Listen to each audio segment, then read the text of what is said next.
মোৰ স্বামী আজি 7 তাৰিখে কৰ্মৰ স্থানৰ কাৰণে মানে হায়দৰাবাদ গৈছিলে। 11 তাৰিখে ঘটনাটো হৈছে হায়দৰাবাদ বিজয়বাড়া ষ্টেচনতে ঘটনাটো হৈছে। আজিলৈকে একো খা খবৰ পোৱা নাই আৰু থানাতো আমি এনেকৈ চব পুলিচ প্ৰশাসনক আমি সহযোগ কৰি আছোঁ, তেওঁলোকেও কৰি আছে, কিন্তু আজিলৈকে কৰিব পৰা নাই। গতিকে লৈ চৰকাৰে কিবা এটা সহায় কৰে যেন অনুৰোধ জনাইছোঁ। তেওঁলোককো সহায় কৰক যাতে বাহিৰলৈ গৈ তদন্ত কৰিব পাৰে। ডক্টৰ হিমন্ত বিশ্ব শৰ্মা ছাৰক অনুৰোধ জনাইছোঁ যাতে মোৰ মানুহজনক সুকলমে ঘূৰাই আনক। তেওঁ নোহোৱাৰ কাৰণে ঘৰখন ধ্বংস হৈ গৈছে আৰু তেওঁ কোনো জোৰ জবজ পঠিওৱা নাই, নিজেই গৈছিলে। গতিকে লৈ চৰকাৰক এটাই অনুৰোধ কৰিছোঁ, সুকলমে যাতে ঘৰলৈ উভতাই আনে।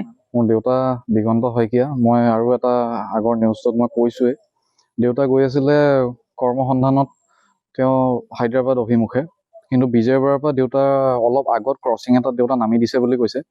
কিন্তু কথাটো হ'ল কি, যোনজন মানুহৰ লগত গৈছিলে তেওঁক আমি কোৱাও হৈছিলে যে আপুনি নামি দিয়ক, তেওঁ ক'ত নামিছে। তেওঁ মানে মোক ফোন কৰিছিলে প্ৰায় 3:40 মানত তেওঁ ফোন কৰিছে যে তোমাৰ দেউতা ট্ৰেইনৰ পৰা নামি দিছে বুলি ক'লে। তেতিয়া মই তেওঁক ক'লোঁ যে দেউতা ক'ত নামি দিছে, আপুনিও নামি দিয়ক, একবাৰ GRPFত আপুনি কমপ্লেইন কৰক, যিখিনি ৰুলছ আছে ফ'ল' কৰক। তেওঁক কৈছিলোঁ যি খৰচ হয় মোৰ ফালৰ পৰা দিম। আচলতে দেউতাক আমি মনাও কৰা হৈছিলে যে দেউতা তুমি যাব নালাগে, কিন্তু দেউতাই নুশুনিলে। ঘৰত মাহঁতেও বহুত মনা কৰিছিলে। মোৰ কৰ্মসূত্ৰে মই যোৰহাটত থকা হয়, যোৰহাটৰ পৰা আহি মই গম পাওঁ যে দেউতা গুচি গ'ল। তাৰ আগতো মই দেউতালৈ ফোন কৰিছোঁ যে দেউতা তুমি যাব নালাগে, কিন্তু গ'ল, ঠিক আছে গ'ল, দেউতা মোৰ দেউতা হয়, তেওঁৰ ডিচিশ্যনত কোনো মই মাত মাতিব নোৱাৰোঁ। যিয়ে হওক, আজি মানুহজন নাই ইমান দিনে, আজি এমাহ হৈ গ'ল। যোৱাটো 7 তাৰিখে দেউতা হেৰাইছে বিজয়বাড়াত। কিন্তু মোক অসম চৰকাৰে উচিত তদন্ত কৰিব লাগে। ইয়াৰ পৰা বিজয়বাড়ালৈ আমাৰ আৰক্ষী প্ৰশাসনক পঠিয়াব লাগে। এটলিষ্ট দুজনকে হ'লেও পঠিয়াওক, কিবা এটা তেতিয়া তাত তদন্ত কৰি, উচিত তদন্ত কৰি কিবা এটা ডিচিশ্যন ল'ব পাৰিব বা ক'ত কি হৈছে। কাৰণ তাত য'ত হেৰাইছে, যিটো ক্ৰচিঙত হেৰাইছে বুলি কৈছে, প্ৰতিটো ক্ৰচিঙত এটা CCTV থাকিবই। এটা নহয়, অগণন CCTV আছে, তাত চালে যথেষ্টখিনি কথা জানিব পাৰিব। কিন্তু সেইকাৰণে অসম চৰকাৰে হিমন্ত বিশ্ব শৰ্মাক, মই ডাঙৰীয়াদেৱক মই মোৰ তৰফৰ পৰা মই ৰিকুৱেষ্ট কৰিছোঁ, মোৰ দেউতাক যাতে কিবা এটা সন্ধান উলিয়াবলৈ আপোনালোকে চেষ্টা কৰে।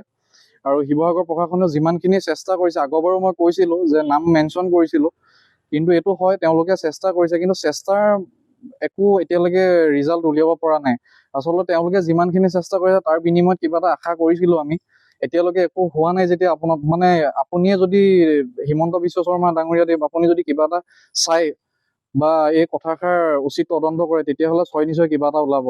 মোৰ তৰফৰ পৰা কাতৰ অনুৰোধ, অতি সোনকালে কিবা এটা ডিচিশ্যন দিয়ক। ময়ো দেউতাক ঘূৰাই পাবলৈ মোৰ আশা। সেয়ে মোৰ তৰফৰ পৰা আপোনালোকৰ ওচৰত অনুৰোধ। যদি বিজয়বাড়া পুলিচ ষ্টেচনত মই 11 তাৰিখ, মই 14 তাৰিখে ইয়াৰ পৰা পাইছোঁগৈ। তাত মই পুলিচ কেছো কৰিছোঁ। তাত কেছ কৰাৰ পিছত মোক এটাই কথা ক'লে যে আপোনালোকে নিজৰ PSত কমপ্লেইন কৰক। কমপ্লেইন কৰাৰ পিছত তাৰ পৰা পুলিচ আহিব। মই CCTV চাবলৈ মই ৰিকুৱেষ্ট কৰিছিলোঁ তেওঁলোকক। তেওঁলোকে ক'লে যে তোমাৰ কোনো অথৰিটি নাই, এজন সাধাৰণ মানুহে এটা CCTV চাব নোৱাৰে। মোৰ দেউৰ শ্ৰী দিগন্ত শইকীয়া 7 তাৰিখে কৰ্ম অনুসন্ধানত হায়দৰাবাদ অভিমুখে যাত্ৰা কৰিছিলে। তেওঁ বিজয়বাড়া ষ্টেচনতে অনুসন্ধানহীন হৈ গ'ল। তো এনেকুৱা ধৰণৰ পৰিস্থিতিত তেওঁৰ লগত যিজন গৈছিল কৰ্ম অনুসন্ধানত, আৰু এজন ব্যক্তি গৈছিল যিজনৰ নাম হৈছে অজু দাস, থানামুখৰ। তো তেওঁ যেতিয়া নাইকিয়া হ'ল, তো সেইখিনি কথা আমি প্ৰশাসনক জনালোঁ। প্ৰশাসনক জনোৱাৰ পাছত প্ৰশাসনে যিখিনি ষ্টেপ ল'লে, প্ৰাইমেৰী ষ্টেপ লোৱাৰ পাছত তেওঁক মতাৰ পাছত তেওঁ আহি পেলাই প্ৰশাসনক সকলো কথা, ক'ত কি হৈছিল, কেনেকৈ হৈছিল, সকলো কথা জনালে। জনোৱাৰ পাছত এতিয়া ইমানখিনি টাইমলৈকে, আজিৰ দিনটোলৈকে আমি কোনো ধৰণৰ এই দিগন্ত শইকীয়া নামৰ ব্যক্তিজন মোৰ দেওৰ হয়, তেওঁৰ একো অনুসন্ধান পোৱা নাই।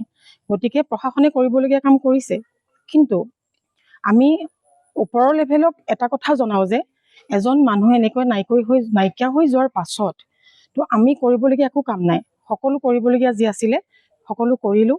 বিজয়বাড়াতো তাত পুলিচত গৈ পেলাই তাৰ প্ৰশাসন বিভাগত গৈ পেলাই সকলো কাম কাজ কৰা হ'ল। তাৰ পৰা ইয়ালৈ পঠায়, ইয়াৰ পৰা তালৈ পঠায়।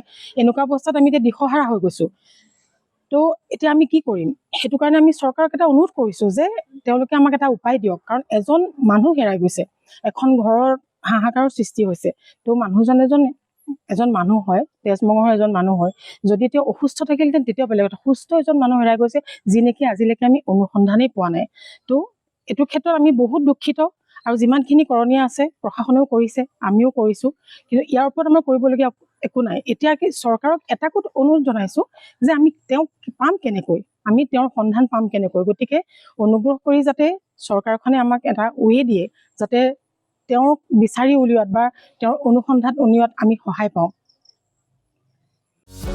যিকোনো খবৰৰ বাবে যোগাযোগ কৰক আমাৰ এই নম্বৰত 9181 307 2221।